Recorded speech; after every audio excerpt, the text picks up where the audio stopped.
Sarthe un jour, Sarthe toujours, maintenant à découvrir très vite La Vie Moncel, mais c'est déjà sorti depuis 2-3 semaines. 3 semaines, voilà. Vous voyez. Oui. Vous en êtes le président, je rappelle. Oui, le encore. Directeur, en quelque sorte. Le directeur de publication. La publication, c'est vous le responsable. Ah, je porte ce fardeau, effectivement, sur mes frêles épaules. Bon. On parle du contenu dans un instant toujours aussi riche et intéressant. Et je vous présente Jean Distel, mais vous le connaissez, puisqu'on s'est vu sur ce même plateau il y a quelques mois. Oui, tout à fait, pour un livre que l'Atelier avait sorti en hommage à Bernard Pouchel. Absolument. Et puis on a parlé aussi de l'Atelier Malicot, je pense. Oui. Bon, on y reviendra. Là, vous venez pour un livre que vous avez édité, qui s'appelle Métamorphose d'une vallée, la Sarthe en l'occurrence, texte de Claudine Bertrand, photographie d'Anna Tornel, d'une très grande originalité, d'une grande qualité. Originalité, vous le découvrirez dans un instant. Hein. On fait un peu de teasing, c'est pas mal. Qualité aussi, bien évidemment. En tout cas, rassurez-vous, moi j'ai aimé. On n'en dira pas de mal. Nous aussi. C'est vrai? Oui. Ah, j'ai pas vu, il y a la critique. Non, mais dans le prochain. nous en parlerons. Dans le prochain. Oui. Ouais, ça s'appelle comment chez vous, ça? Lysé Sartois ou Le Retour sur Lysé l'image? Sartois. D'accord, très bien. Combien de pages là encore? 48, toujours. Toujours? Ah, toujours. Précision, utile et nécessaire. 5 numéros au lieu de 6 à partir de 2015, avec une légère augmentation du prix de vente, qui passe à 6,50. C'est comme pour tout le monde en ce moment, quoi. Voilà. Enfin, grosso modo. La Vie Moncel et Sartois, j'ai choisi quelques articles, comme à chaque parution. Le premier, je vais pousser dans l'ordre, en l'occurrence, qui m'a intéressé, c'est l'hôtel Jousset d'Héberry, au Mans. Oui. Il est bien caché d'abord. Il est bien caché. Il se situe entre la rue Lionel-le-Royer et la rue Henri de la Génière. Effectivement, faut avoir un œil acéré pour le découvrir. C'est possible lors de la journée du patrimoine, quand même. On peut y accéder. Mais c'est une propriété privée désormais. Très bel hôtel particulier du 18e. Alors d'où l'intérêt évidemment de lire La Vie Moncel, parce que là on découvre des photos de l'intérieur et notamment d'ailleurs de ruines qui sont dans le terrain. Oui, alors effectivement, ce sont des ruines qui restent dans le terrain, mais l'hôtel, lui, a été construit au XVIIIe siècle par un nommé Jousset qui s'est anobli avec ses terres et qui était né à Beaumont-le-Vicomte. Beaumont-le-Vicomte, qui est Beaumont-sur-Sarthe aujourd'hui. Voilà. Il se prénommait Charles. Il était marchand, maître teinturier. Teinturier, voilà, c'est cela. À l'époque, on pouvait faire fortune assez rapidement. On achetait des chars. Oui. Il y avait les ciriers, les teinturiers, les imprimeurs faisaient effectivement fortune assez rapidement. Ce qui est moins vrai aujourd'hui. Évidemment. Donc l'hôtel a connu une période de gloire. Assez faste, oui. Et puis petit à petit, comme... C'est tombé en décrépitude, en désuétude, et puis... alors il s'est appelé l'hôtel des Chairs. L'hôtel des Chairs. Ouais. Pourquoi je me souviens plus exactement, parce que l'ami Gérard Blanchard ne m'a pas livré toute sa science, mais c'est un propriétaire. Et surtout, c'est devenu la propriété rachetée par le docteur Henri de la Génière, qui en a fait la première clinique. Oui. Alors, après avoir été les Sœurs de l'Enfant Jésus. Vous oubliez juste un tout petit détail, c'est qu'elle ça a été aussi l'école normale. Oui, ça c'est assez intéressant important. parce que à cette occasion-là, on y mourait dans cet hôtel. On y mourait parce que c'était insalubre. L'eau était des plus malsaines possibles. Aucune commodité. Effectivement, il y a eu une école et il y a eu 3 morts, je crois. Dans l'école, mais 33. Et 33 après sur les 200 ou 300 qui ont fréquenté cette école. Alors choisir ce bâtiment pour en faire une clinique, c'est quand même intéressant. Oui, je veux dire, c'était une destinée inattendue. Voilà, moi ça m'a beaucoup amusé. Classé monument historique en 1986. Et depuis, donc, propriété privée. Propriété privée de beaux appartements, effectivement. Et ça vaut le coup d'œil quand même de l'extérieur. Donc vous l'avez dit, signé Gérard Blanchard. Gérard Blanchard. Signé André Ligné maintenant, le 3e volet du journal de Blanche Guéné. 3e et avant-dernier volet. Ouais. Oui. Ça s'appelle Second semestre 1914 au Mans. Elle était toute jeune, elle avait 14 ans. Toute jeune, elle avait 14-15 ans. C'était la fille d'un maître imprimeur qui était rue Auvray, le sieur Guéné. Et effectivement, elle a relaté et dessiné les faits de guerre et elle avait un œil acéré sur la situation locale de l'époque et la situation plus que locale, la situation générale de cette guerre. Et effectivement, c'est un témoignage étonnant. Intéressant parce que donc ça confirme le rôle de carrefour du Mans. Hein, ça a toujours été un carrefour. Rien à voir avec le magasin, évidemment. Le fait que le Mans est bien un carrefour. Et là, énormément d'étrangers pendant la guerre sont venus se réfugier au Mans. Des Italiens, des Anglais, Belges, bien sûr. Des Belges. Alors, les Belges, c'était des milliers de Belges. Hein. Des milliers de Belges. Et justement, il a fallu là un autre article dans cette dimension. On parle sur Mamers, si Isabelle de Goyon. Et c'était la petite guerre entre l'école privée et l'école publique qui devait accueillir effectivement des réfugiés, des soldats belges blessés. Et ça a été effectivement assez ardu pour trouver un terrain d'entente. Bon, ce qui m'a amusé, évidemment, c'est une jeune fille à 14 ans. Elle voit défiler l'armée de l'Empire britannique, dont d'ailleurs des Canadiens, des Indiens. Donc j'imagine que tout ça, c'est quand même, ça marque quand on est comme ça ado. Et elle trouve mignon les Écossais qui sont en kilt. Oui, effectivement. Et André Ligné a restitué le propos qui avait été donné dans les années 60 par Blanche Vidal-Guéné, et lui, il a apporté son propre propos sans recopier fidèlement ce qu'elle avait dit. Ça, c'est un deuxième témoignage intéressant. Bon, La Sarthe, terre de musique, c'est signé Francis Landier. Oui. Juste un hommage à tous les musiciens. Il a fait une récap de tous les musiciens, de tout ce qu'on peut trouver de musique et de chorale en Sarthe. Et il y en a beaucoup. De nombreux. Des noms, des lieux, des événements prestigieux, donc des noms Jean Français, évidemment, Léo Delibes, Claire Gibault. Oui. Une salle dont on se souvient tous, c'est la salle des concerts, enfin pour les plus vieux. Oui, là aussi, 1985 ou 86, je crois, sa démolition. Voilà. Et puis, une anecdote amusante, l'Europa Jazz Festival, dont il entend parler au Japon. Il parle du Mans, il pense qu'on va lui parler 24 heures, on lui parle de l'Europe. Comme quoi les Japonais non seulement sont photographes, mais aussi ont une oreille sur ce qu'il se passe au Mans. Et on termine en quelques secondes avec cette Vespa, cette petite guêpe. Alors du coup, j'ai découvert pourquoi cette petite guêpe. Eh bien, tout simplement parce qu'elle avait un bruit très strident, et effectivement, alors ça, c'était un modèle. Mais c'est aussi le nom en italien. Et le nom en italien. Il y avait Lambretta également, mais Lambretta était un peu plus massif. Vespa, c'était très sympathique, comme ça tenait pas très bien la route, mais alors on faisait des épopées pour aller à Saint-Malo. Moi-même, je mettais 4 ou 5 heures. Intéressant. On l'a surnommé le drag-minette. Hein, oui, alors oui. Je vous explique pas pourquoi. Non. Mais le siège arrière était effectivement. Il y a un témoignage extraordinaire avec une lettre ou enfin en tout cas un écrit d'un garçon qui était au service militaire sur la base aérienne d'Orléans, qui faisait des allers-retours Le Mans. Oui, on n'imagine pas en Vespa, enfin par tous les temps, la nuit, le jour, etc.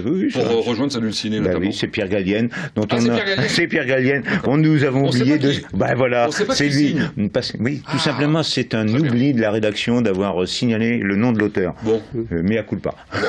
Eh bien, en tout cas, il faut le lire, parce que c'est amusant et c'est intéressant. Merci de nous avoir parlé de cette vie mansale des Sartoises, donc numéro 438. Le prochain, vous avez dit, c'est 439, sorti le 29 janvier. Parfait. On va du côté de la vallée de la Sarthe maintenant.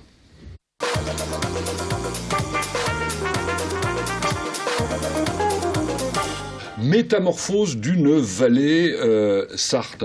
Alors voilà une drôle d'idée de livre. C'est vous qui l'avez eu, Jean Distel ? Oui, alors à l'origine, l'idée, c'est d'abord de faire une résidence d'artiste, en fait.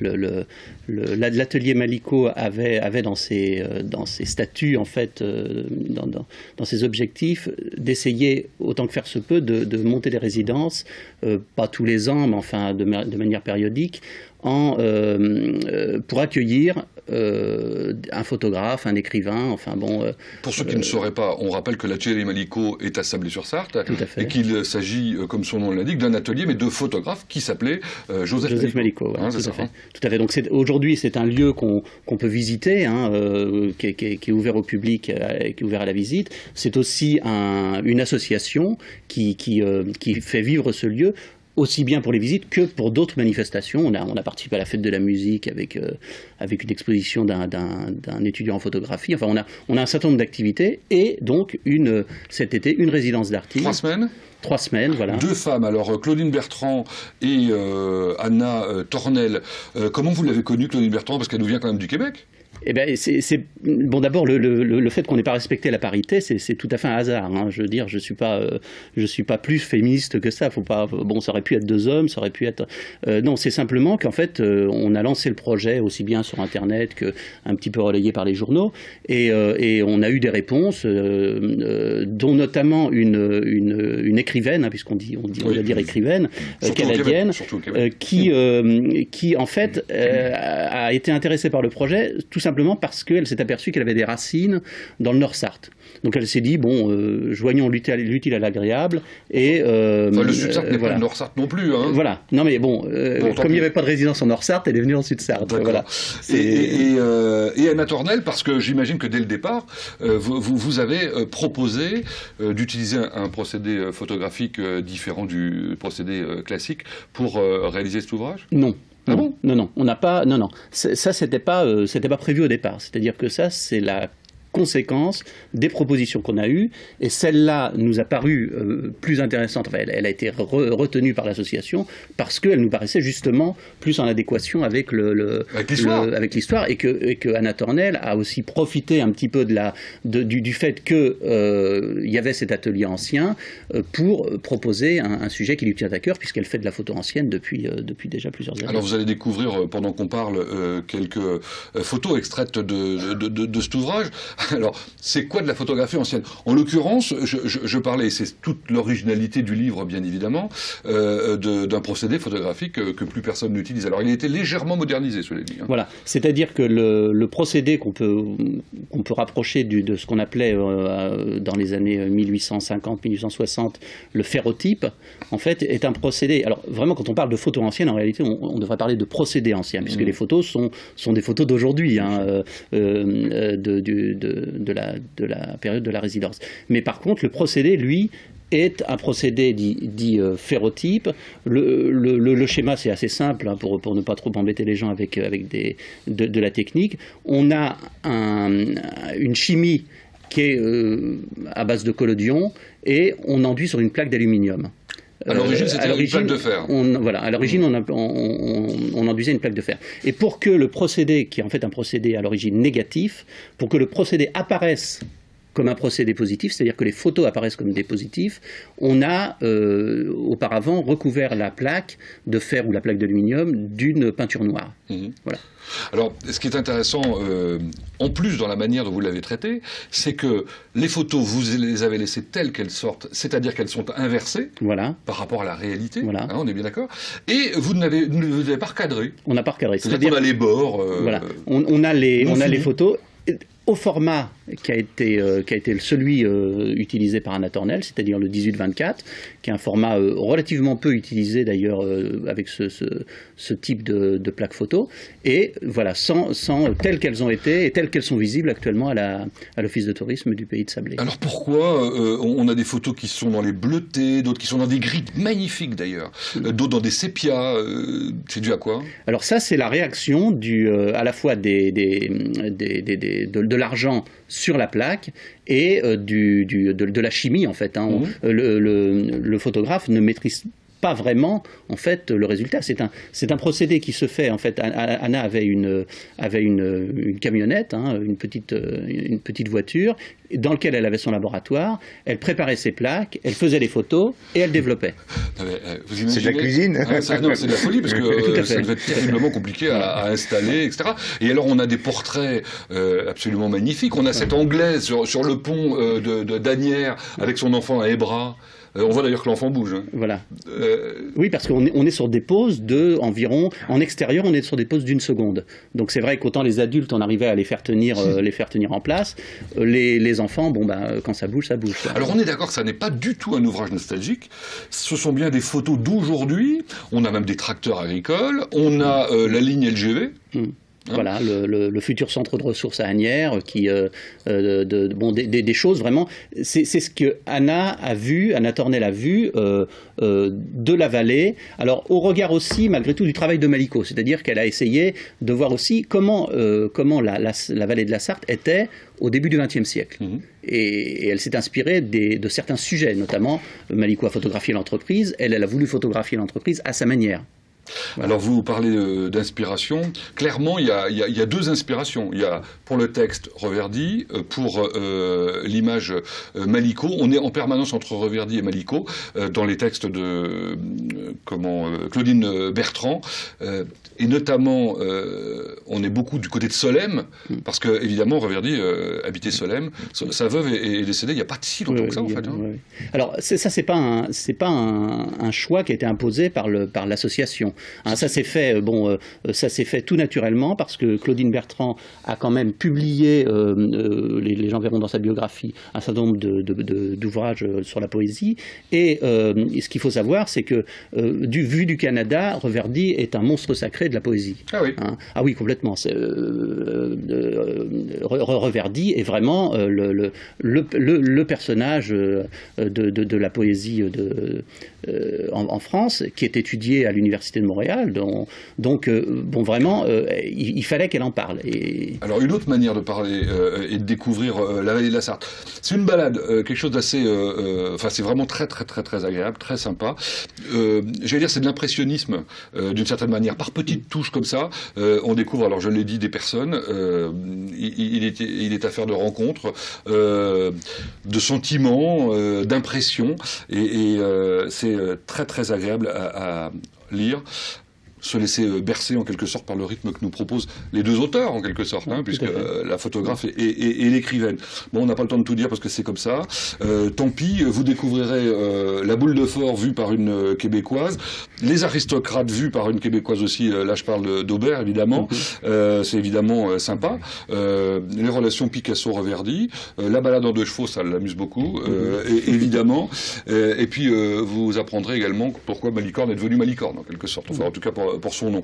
C'est un peu court tout ça. Mais... Juste un petit mot, donc les plaques qui sont présentées dans le livre sont visibles à Sablé, à l'office de tourisme. Jusqu'au 17 janvier. Jusqu'au 17 janvier, voilà. Et on pourra les voir ensuite dans les communes du pays. Voilà, on espère pouvoir montrer ça. Eh ben, bravo, ça donne envie. Hein. Ah oui, vous l'avez déjà vu, vous. Oui, bon, je l'ai consulté déjà. Très bien. Je vous souhaite de bonnes fêtes à l'un et l'autre. Merci. Et je vous propose d'accueillir maintenant notre invité intensément sartois. Il est sur la vallée de la Sarthe, alors un peu plus loin, lui, quasiment en arrivant au moment, puisqu'il s'agit du nouveau maire d'Arnage, Thierry Kozik.